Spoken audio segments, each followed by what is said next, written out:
We wound our way to the Manor at Ngorongoro in the late afternoon of October 18th.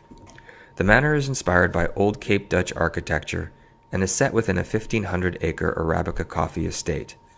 The gardens at the plantation were beautiful. The jacaranda trees were in full bloom. The manor was a special place. The room defined luxury and the food was great. Not that we ever roughed it on this trip, but we sure loved our stay here. It made us feel very special.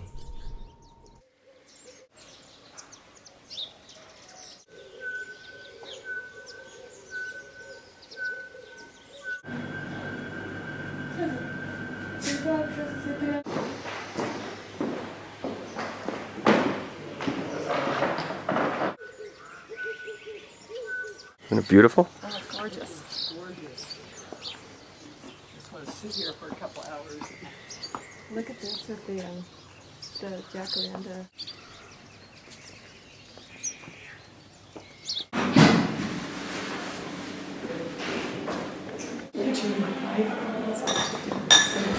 That's like I was saying, I thought they have to have an executive chef come in at some point.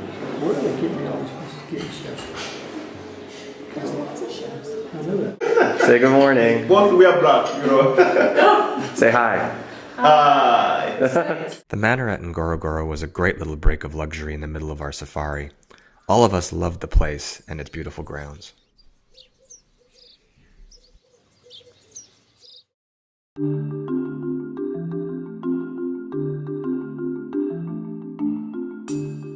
The next morning, we all hopped into the truck for our trip to the crater. As we arrived, Ifata asked us to close our eyes so that we'd be ready to open them onto a spectacular sight.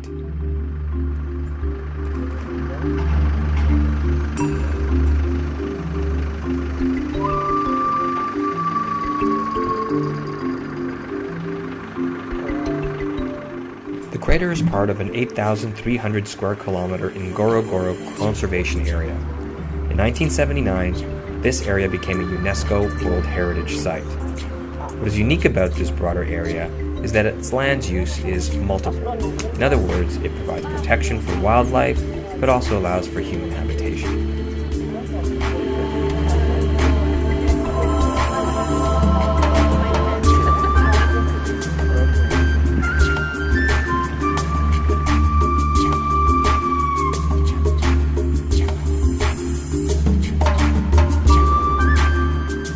This is a Ngorongoro caldera. It's not a crater. Because the definition of a crater is a hole on top of a mountain, for example.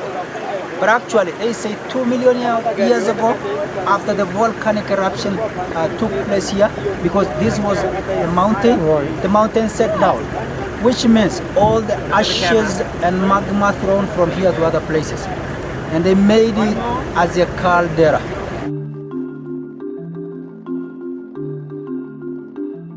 At Ngorongoro, you see a wide diversity of vegetation, everything from lush green to desert plants, including these wonderful umbrella acacia trees. The crater basin is covered by open, short grass plains with fresh and brackish water. This presence of fresh water is what sustains the large wildlife population. Large numbers of herbivores such as Cape buffalo and these wildebeest populate the caldera. It makes the lions here all the bigger.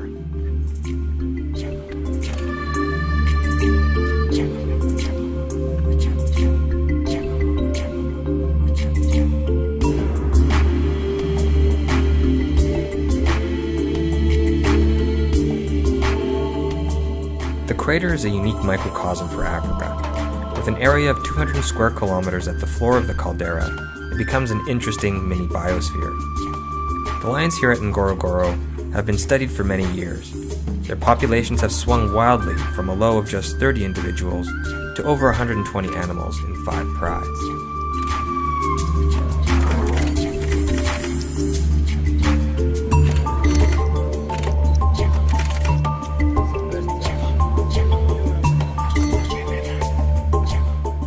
Lions are unusually social for cats, living in prides of between 15 and 40 animals. While male membership in a pride may change, females are the backbone of the group, with birth and death being the only cause of change. The advantages of living in prides are hunting efficiency, defense of territory, and collective protection and nurturing of cubs.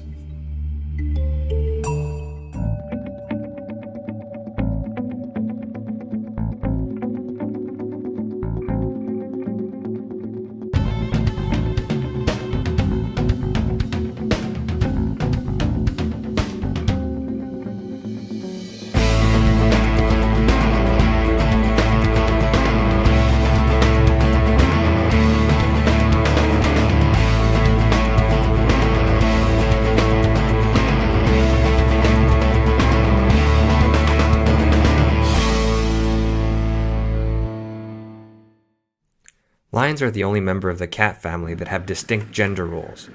The lion and lioness look very different.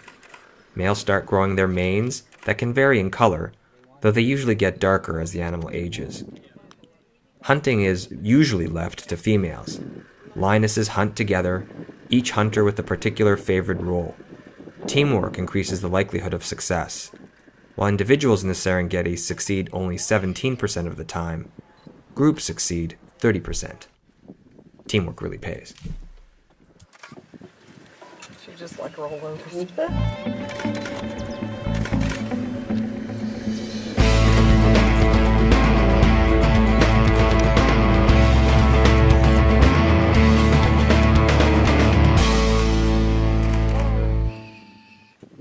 Toying with you.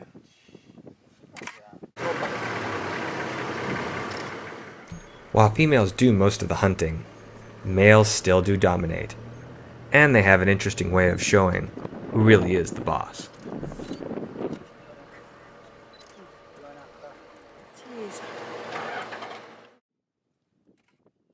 Ngorongoro contains over 500 species of birds, including this Kori bustard, the heaviest bird that flies.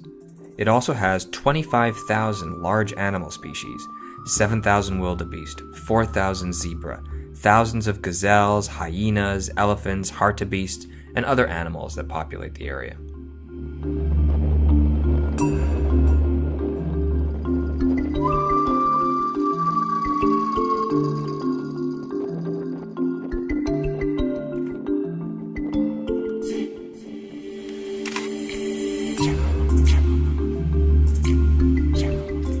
Hartebeest are strange-looking antelope, a lot less graceful than some of their relatives. Unlike other antelopes, hartebeest females do not form permanent associations with other females. Instead, they are often accompanied by 4 generations of their young, with females staying with their mothers until they have calves of their own.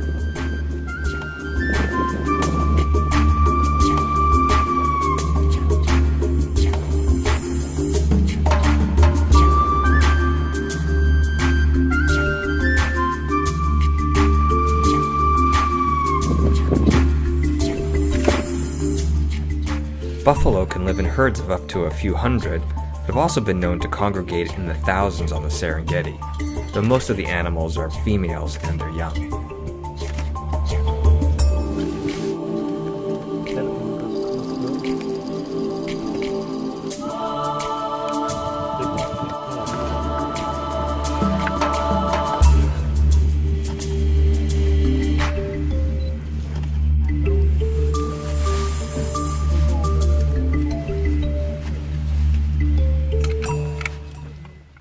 The hyena is Africa's most common large carnivore.